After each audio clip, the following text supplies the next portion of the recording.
On the morning of the 27th of August, Robin Westman approached Annunciation Catholic School in Minneapolis, armed with a pistol, a shotgun, and a revolver. He opened fire during the first mass of the new school year, killing 2 young children and wounding many others before turning one of the guns on himself. In the wake of such senseless violence, Americans instinctively perform cultural autopsies, looking for explanations. But Westman's behavior didn't lend itself readily to the usual analyses.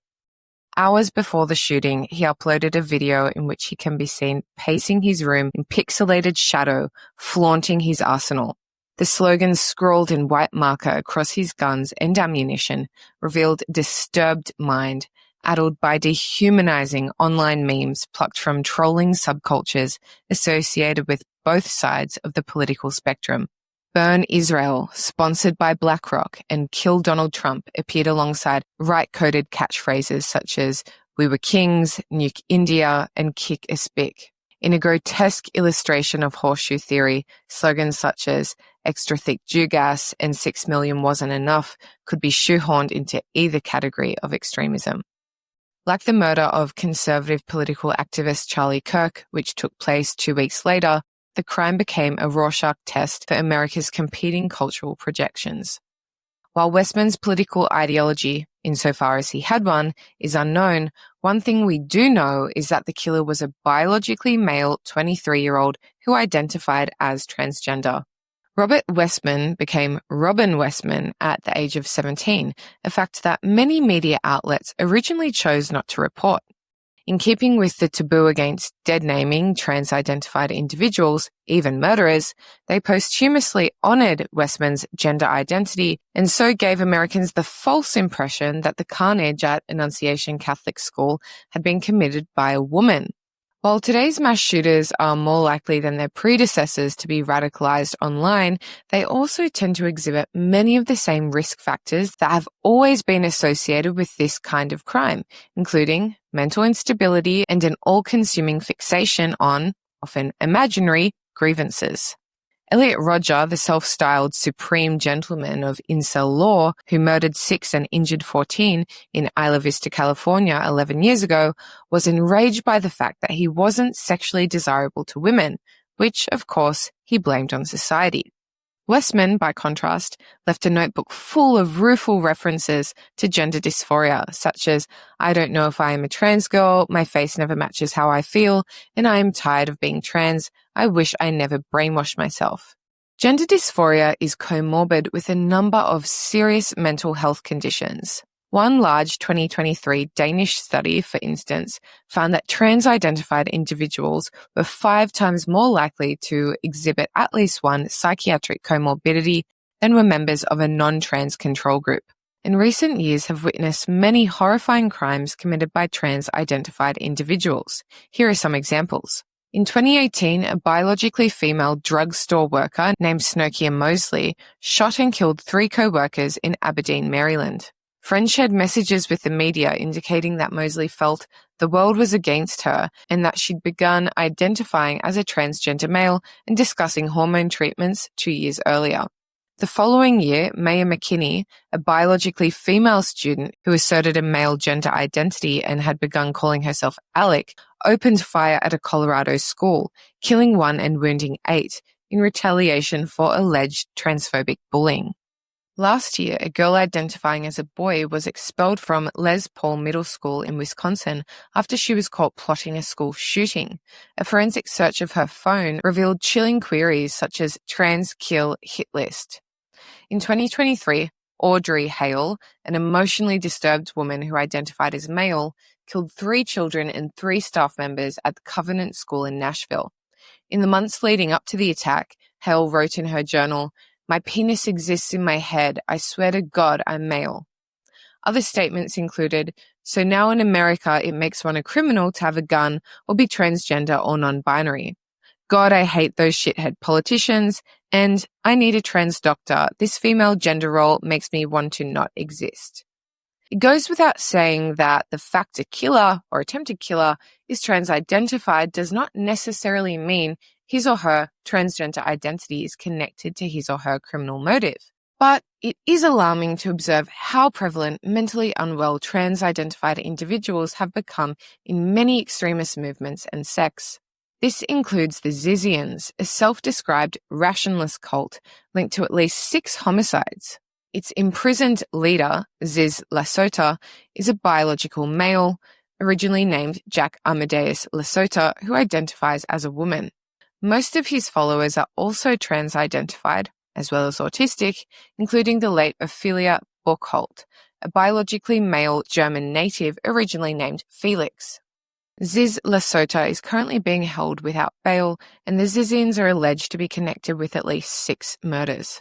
2 months ago, a day after Westman's rampage in Minnesota, Snehal Anj Shrivastava, also known as Sasha Shakur, a biologically male trans-identified activist who'd boasted online about using women's changing rooms, shot and killed a neighbor in Shrewsbury, Massachusetts, who'd objected to Shrivastava's left-wing political graffiti. Days after that, Olivia G. Wilkins, also known as Stevie Wilkins, a trans-identified, biologically female Maine resident, attempted to run over a Border Patrol agent arresting individuals who'd crashed a box truck on a public highway. Alexia Willie, also known as Jason L. Willie, a trans-identified male previously convicted of threatening a school shooting and the rape of children in Illinois, took to social media to praise Westman's attack, hinting that similar assaults were imminent. This was just a few weeks before the murder of Charlie Kirk, an early champion of detransitioners and a prominent critic of the medicalization of minors. On the 10th of September, moments after he'd fielded a question about the recent wave of trans-identified mass shooters, a bullet tore through his neck, a crime that was applauded, or at least excused, by a number of prominent trans rights activists. Kirk's alleged killer, 22-year-old Tyler Robinson, was not known to be transgender, and his motivations remain obscure, though he lived with a trans-identified romantic partner who cooperated with investigators and is not known to have any connection to the crime. Reports suggest Robinson was motivated by what he saw as Kirk's hate. Robinson's mother told the press that he'd recently become more pro-gay and trans rights-oriented. On the 19th of September, a court filing revealed that Nicholas John Rosk, the troubled young man who attempted to assassinate Supreme Court Justice Brett Kavanaugh and had plotted to kill other conservative jurists, now identifies as a woman. According to defense attorneys, Rosk's new transgender identity, Sophie, is not a cynical means to gain access to a female correction facility, but rather an expression of Rosk's long-standing female-identified self-conception, going back to when Rosk purportedly came out to his sister and close friends 5 years ago.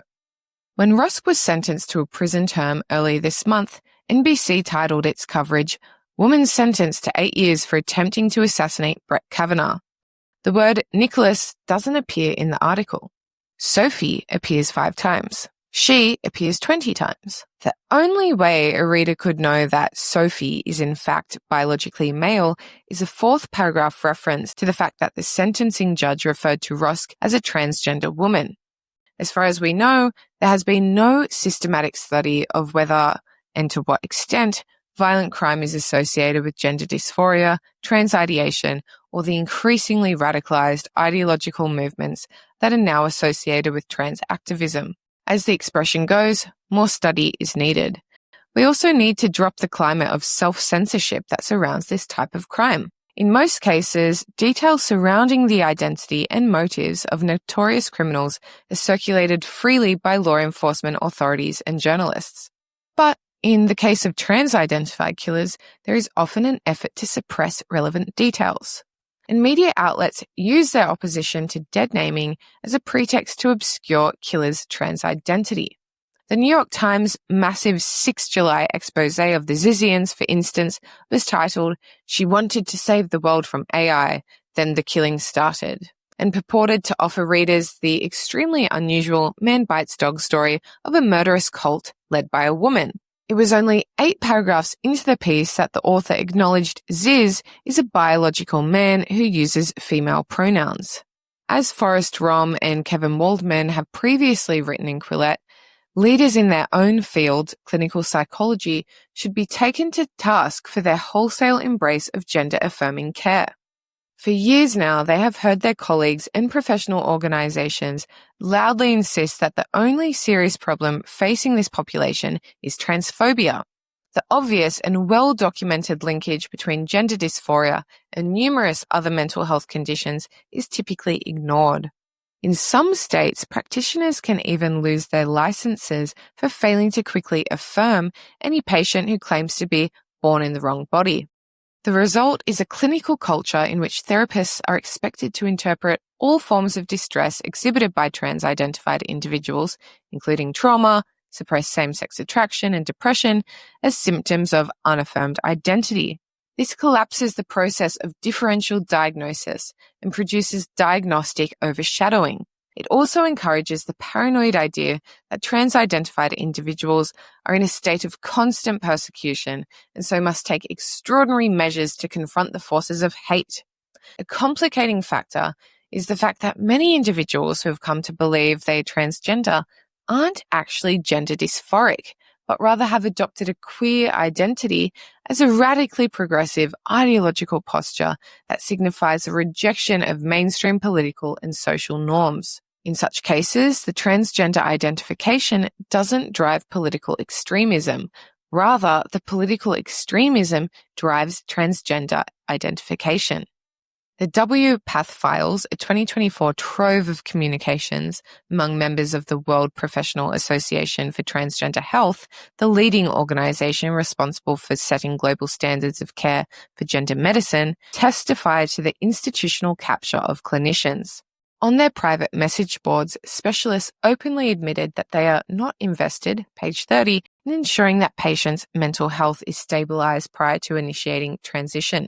Some even boasted of directly referring patients with major depression, bipolar disorder, schizophrenia, PTSD, and dissociative identity disorder for cross-sex hormones and genital surgeries, page 44.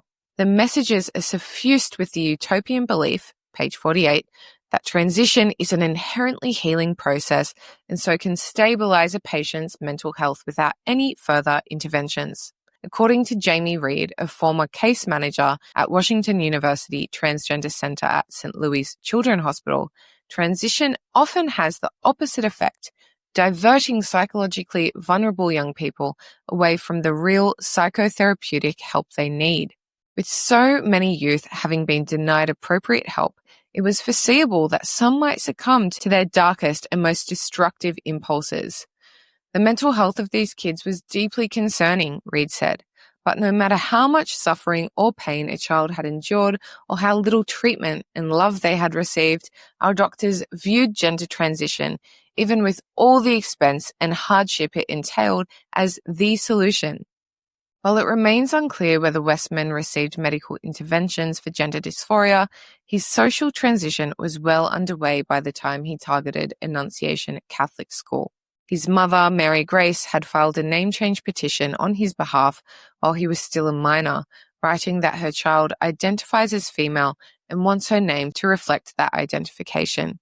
To mark the transition, his father posted a celebratory Facebook message adorned with the colors of the transgender flag and the words, "Happy birthday, Robin Westman, we love you." The journal that Westman left behind suggests that gender dysphoria should have been the least of his family's concerns. Decorated with a sparkly unicorn sticker, it tells the story of a young man struggling with severe depression, a profound sense of alienation, and possible psychosis, even long after he grew out his hair and adopted female pronouns.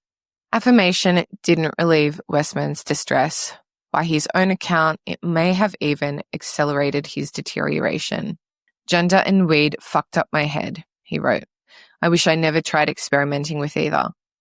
The word experiment suggests a temporary period of exploration, but in the case of medical transition, many of the physical changes are irreversible. Even when the shift is purely social, it can be difficult to undo. While it becomes a cliché to praise the bravery of those who embark on this path, almost no support exists for those who later come to regret it.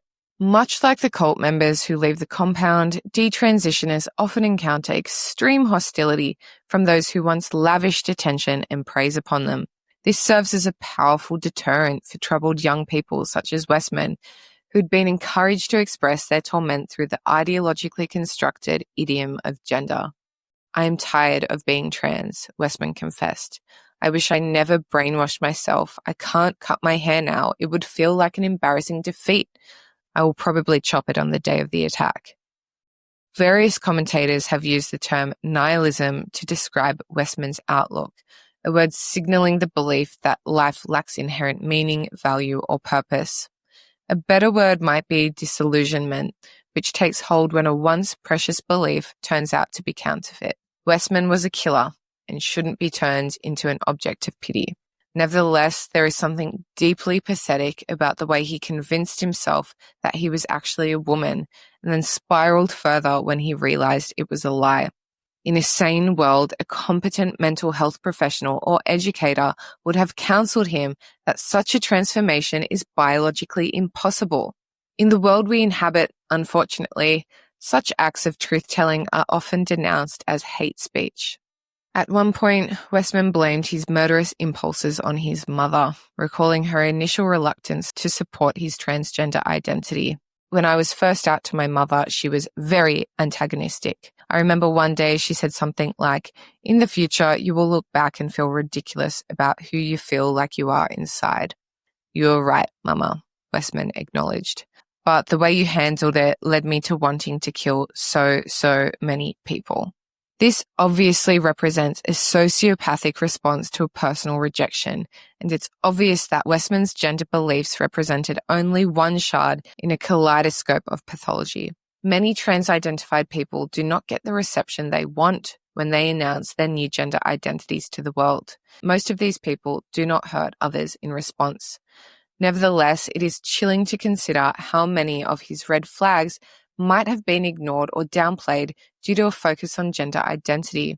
Elliot Rodger infamously carried out his 2014 Isla Vista massacre under the auspices of what he called his Day of Retribution. A decade later, any incel type who posted that sort of language on social media would likely be reported to police. Yet, it is apparently perfectly acceptable to publicize a trans day of vengeance. And widely lauded trans rights activists such as the ACLU's Chase Strangio instruct the trans community to employ all of the forms of resistance to combat what Strangio describes as acts on the very existence of trans-identified people. As mental health professionals can't control the fact that the media legitimizes this kind of apocalyptic rhetoric, nor the fact that many politicians still give credence to the idea that men and women can transmogrify into one another by changing their pronouns on LinkedIn. But they can help spur reform in their own profession. Psychologists need to confront the failures of the gender-affirming model and return to the exploratory methods that address the roots of psychological distress. Honest inquiry and clinical independence must be reprioritized so practitioners can question identity claims without fear of reprisal. And gender dysphoria should be reclassified in the Diagnostic and Statistical Manual of Mental Disorders as a symptom of deeper psychopathology rather than a standalone diagnosis, ensuring that comorbid conditions are not overlooked. Finally, we need increased investments in youth mental health to address the epidemics of depression, anxiety, trauma, and social isolation, which are typically the true drivers of identity-based confusion.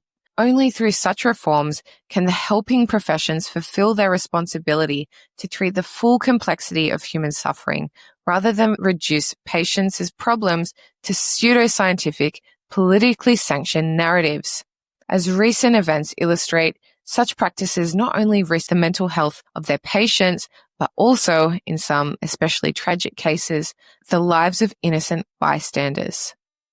Thank you for watching or listening. This has been We Need to Talk About Trans-Identified Killers. It was written by the mental health professionals Forrest Rom and Kevin Waldman. It was published in Quillette on the 16th of October, 2025. You can read more from these authors and other fantastic experts in their fields at quillette.com. Thanks for watching. I've been Zoe Booth.